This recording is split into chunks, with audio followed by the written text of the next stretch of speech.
gente bonita! Olá, meus amorzinhos! Olá, meus pés de couve! Tudo bem? Quero falar com vocês sobre a...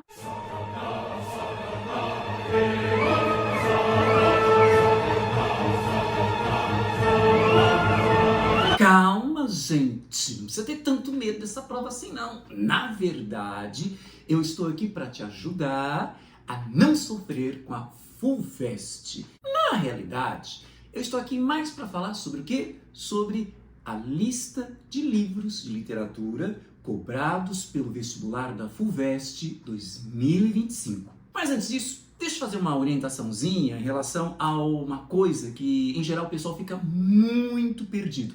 É o ano do vestibular. Veja que estamos em 2024 e eu falei FUVEST 2025. Por quê? Porque o ano do vestibular se refere ao ano em que você, quando for aprovado, vai passar a cursar aquela faculdade, aquela universidade. Por exemplo, estamos em 2024, você vai fazer a prova da primeira fase da FUVEST em 2024, da segunda fase em 2024, mas aprovado, aprovada, aprovado, irá fazer o quê? Irá cursar a USP no ano de 2025. Por isso que nós falamos FUVEST 2025. É assim também a Unicamp, a Unesp, a Unifesp, a UEL e tantos e tantos e tantos outros vestibulares. Agora, existem vestibulares em que acontece o seguinte, você faz a prova no ano e, aprovado, você passa a cursar aquela faculdade, aquela universidade naquele mesmo ano. Por exemplo, a UFO, a excelente Universidade Federal de Uberlândia, em que você faz a prova, se não me falha a memória, deve ser em junho ou comecinho de julho de 2024, e aprovado passa a cursar aquela faculdade no segundo semestre de 2024. Por isso que a gente chama o quê? O vestibular da UFO 2024/2. Por que /2? Porque quem entra no primeiro semestre entrou via Enem. Quem entra no segundo semestre vai entrar via esse vestibular específico. São os vestibulares que o povo costuma chamar de inverno. Então, quando você entra no primeiro semestre, é o vestibular de verão. Quando você entra no segundo semestre, é o vestibular de inverno. Então, em geral, o vestibular de verão você presta no ano anterior para entrar no ano seguinte. Então, você está, por exemplo, FUVEST, você vai prestar em 2024 para entrar em 2025, por isso FUVEST 2025. A UFO do segundo semestre, o tal vestibular de inverno, você está prestando em 2024 para entrar também em 2024, por isso que se fala UFO 2024/2. Só o Enem é que é diferente. Mas por que ele é diferente? Porque teoricamente, o Enem não deveria ser um vestibular, mas apenas, como o nome diz, um exame nacional do ensino médio.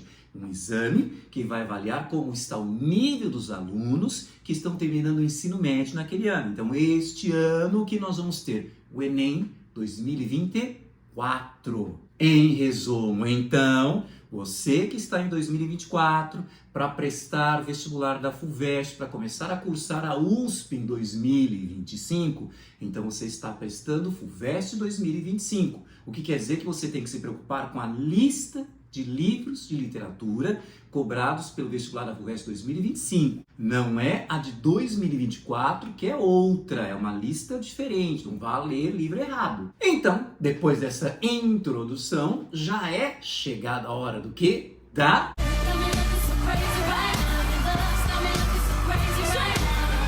A primeira obra que compõe essa lista vem lá do século XVIII e é do arcadismo, é o Marília de Dirceu, de Tomás Antônio Gonzaga, que conta a história, são vários poeminhas, que vão falar do relacionamento amoroso entre o pastor Dirceu e a pastora Marília. A segunda obra vem lá do finalzinho do século XIX, vem do realismo, é o Quincas Borba, do grande, do Deus, do maior romancista da literatura brasileira, o Machado de Assis. É aqui que você vê aquela frase famosa, rima ao vencedor as batatas. A terceira obra também vem do realismo, só que lá de Portugal, é A Ilustre Casa de Ramírez, de Eça de Queiroz.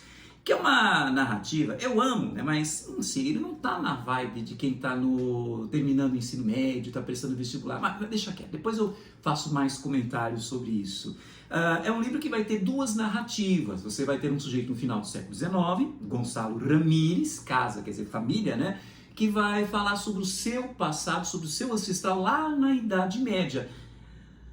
Não deixa de ser um livro um tanto quanto patriota, porque vai trazer de volta a identidade nacional portuguesa. De volta ao Brasil, e agora no século XX, mais precisamente 1930, nós temos Alguma Poesia de Carlos Drummond de Andrade. Calma, você não vai precisar ler isso tudo, não. É que, na verdade, eu tenho as poesias, a obra poética completa de Drummond. E Alguma Poesia só tem isso aqui, ó, só ocupa essa parte. São 49 poemas que o Drummond escreveu entre 1925 e 1930. É aqui que você tem aquele famoso no poema. No meio do caminho tinha uma pedra no meio do caminho tinha uma pedra. E nessa década de 1930 também temos Os Ratos, de Dionélio Machado. Eu gosto desse livro porque ele tem uma coisa de looping, né? Também, Aldemir, você gosta de coisa minimalista? Só você para gostar daquele vídeo We're taking the hobbits to Isengard. Not taking the hobbits to Isengard. Not taking the hobbits to Isengard. Not taking the hobbits to Isengard. What did you say?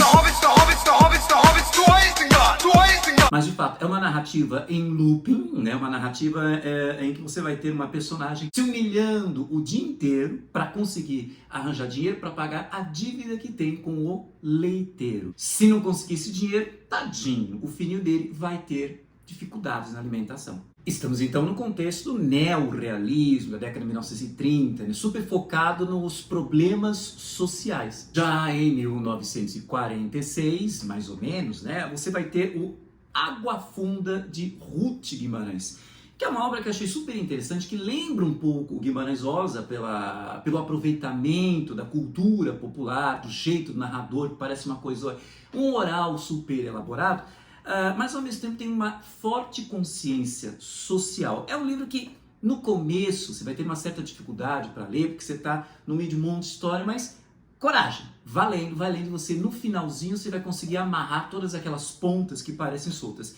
Eu amei esse livro. Já na década de 1950, nós temos a Cecília Meirelles com o Romanceiro da Inconfidência.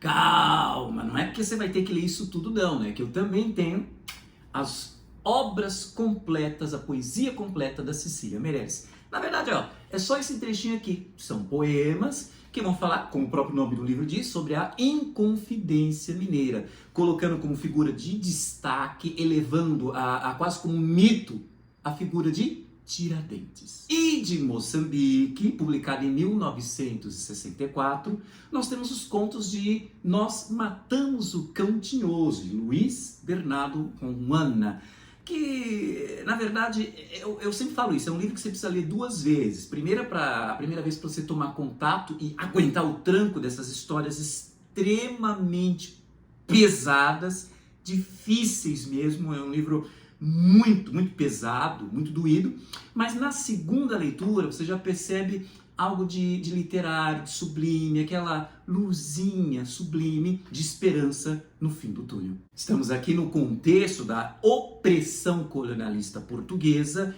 em cima de Moçambique. Então há aqui uma preparação de um clima para a luta da independência de Moçambique em relação a Portugal. E por fim nós temos o caçulinha da lista, né, publicado em 2000, portanto muito contemporâneo.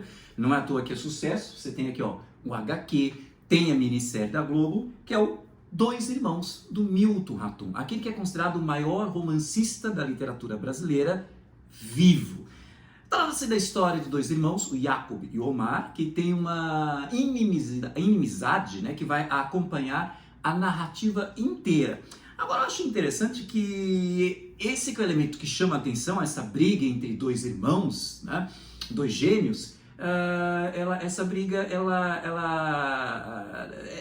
vai ter como pano de fundo algo que é muito mais interessante, que é a descrição do contexto social, do contexto geográfico de Manaus. Nossa, professor, é muito livro, eu vou dar conta disso tudo? Vai sim, porque Aqui no nosso canal nós vamos ter as orientações necessárias para que você se sinta seguro, para que você se dê muito bem nessa prova. Basta você acessar essa playlist em que eu tenho a análise dessas obras literárias cobradas pelo vestibular da FUVEST 2025. Ah, mas o livro que você está procurando ainda não está nessa playlist? Veja bem o que eu acabei de falar, ainda. Então, quando é que estará disponível, professor? Para você saber quando estará disponível, basta você se inscrever no nosso canal e ativar o sininho para ficar sempre sabendo em primeira mão das nossas novidades. Então tá bom. Então tá bom. Então tá bom. Então tá. Tá. Então tá bom. Então tá. Espero que esse meu vídeo tenha sido útil. Se você gostou, curte aí, deixe seu comentário, compartilhe em suas redes sociais, que conhecimento é para isso mesmo, para ser compartilhado. Então, um beijo, sabor, aprovação, um beijo, com aquele cheirinho do mato da Universidade de São Paulo, que você vai ter como cotidiano no ano que vem, e até o nosso próximo encontro.